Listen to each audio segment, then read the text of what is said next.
ایک شعبان سے دوسرے شعبان تک لوگوں کی زندگی منقطع کرنے کا وقت اس رات میں کہا جاتا ہے، یہاں تک کہ انسان شادی بیاہ کرتا ہے اور اس کے بچے پیدا ہوتے ہیں، حالانکہ کا نام مردوں کی فہرست میں لکھا جا چکا ہوتا ہے۔ اور شب برات کی ایک بہت بڑی خصوصیت یہ بھی ہے، اس رات میں اللہ تبارک و تعالیٰ بے شمار لوگوں کی بخشش مغفرت فرما دیتے ہیں۔ حضرت عائشہ صدیقہ رضی اللہ تعالیٰ عنہ نے فرمایا کہ ایک رات میں نے حضور پاک صلی اللہ علیہ وسلم کو بستر پر نہ پایا تو میں پریشان ہو گئی۔ میں آپ کی تلاش میں حجرے سے باہر نکلی۔ میں نے دیکھا کہ آپ بقیع کے قبرستان میں موجود ہیں اور آپ کا سر مبارک آسمان کی طرف اٹھا ہوا ہے۔ اس رات اللہ تبارک و تعالیٰ آسمان پر تشریف فرما ہوتے ہیں۔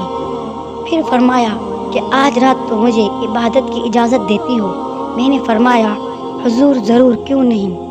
پھر آپ صلی اللہ علیہ وسلم نے نماز پڑھنا شروع کر دی اور قیام میں تخفیف کی، سورہ فاتحہ اور ایک چھوٹی سی آیت پڑھی، اور پھر آپ سجدے میں چلے گئے۔ پھر آدھی رات تک سجدے میں رہے، پھر کھڑے ہو کر دوسری رکعت پڑھی اور پہلی رکعت کی طرح اس میں بھی قرات فرمائی اور ایک چھوٹی سی آیت پڑھی اور چھوٹی سورت پڑھی، اور پھر آپ سجدے میں چلے گئے۔ یہ سجدہ صبح تک جاری رہا۔ میں دیکھتی رہی۔ جب آپ کو سجدے میں گئے کافی دیر ہو گئی تو مجھے اندیشہ ہو گیا کہ اللہ تبارک تعالیٰ نے اپنے پیارے رسول محمد صلی اللہ علیہ وآلہ وسلم کی روح مبارک کو قبض تو نہیں کر لیا۔ پھر جب میرا انتظار طویل ہو گیا تو میں آپ کے قریب آئی تو میں نے رسول اللہ صلی اللہ علیہ وسلم کے تلووں کو چھوا تو آپ نے حرکت کی تو میں نے خود سنا آپ سجدے کی حالت میں یہ کلمات ادا فرما رہے تھے، یا الہی میں تیرے عذاب اور تیرے عفو اور تیری بخشش کی پناہ میں آتا ہوں، تیرے قہر سے تیری رضا کی پناہ میں آتا ہوں، تجھ ہی سے پناہ چاہتا ہوں، تیری ذات بزرگ اور برتر ہے، میں تیری شایان شان ثنا بیان نہیں کر سکتا، تو آپ ہی اپنی ثنا کر سکتا ہے اور کوئی نہیں کر سکتا۔ صبح کو میں نے عرض کیا کہ آپ سجدے میں ایسے کلمات ادا فرما رہے تھے کہ اس سے پہلے میں نے کبھی آپ کو ادا کرتے ہوئے نہیں سنا۔ حضور نے دریافت فرمایا کیا تم نے وہی کلمات ادا کر لیے؟ تو میں نے فرمایا ہاں۔ تو حضور پاک صلی اللہ علیہ وسلم نے فرمایا یہ کلمات تم بھی ادا کرو اور دوسروں تک بھی پہنچاؤ۔ تو ناظرین، شب برات کی فضیلت اور اہمیت اور اس کا احترام اللہ ہم سب کو کرنے کی توفیق عطا فرمائے۔ میں دعا کرتی ہوں کہ ہم سب اس بابرکت رات کو اس طریقے سے اپنائیں، اس طریقے سے ادا کریں کہ اللہ رب العزت ہم سب سے راضی ہو جائے۔ اے اللہ، اے پروردگار، ہم تیرے گناہ گار بندے ہیں، اے مالک المولا، ہم گناہ گار بندوں کو اپنے پیارے محبوب مصطفیٰ صلی اللہ علیہ وآلہ وسلم کے صدقے میں بخش دے اور ہمیں جہنم کی آگ سے، موت کی سختی سے، قبر کی سختی سے، قبر کی تنہائی سے محفوظ فرمانا، اپنے عرش کے سائے کے تلے میں ہمیں قیامت کے دن رکھنا۔ یا اللہ، آج کے اس دن میں جو بھی لوگ آپ سے جس طریقے کی بھی دعائیں مانگے ان کی حاجات کو پورا فرمانا۔ یا اللہ، ہم تیرے ناکارہ اور گناہ گار بندے ہیں، پر ہیں تو تیرے نبی کی امتی اور تیرے بندے۔ یا اللہ، ہم سب کی بخش مغفرت فرمانا۔ آمین ثم آمین یا رب العالمین۔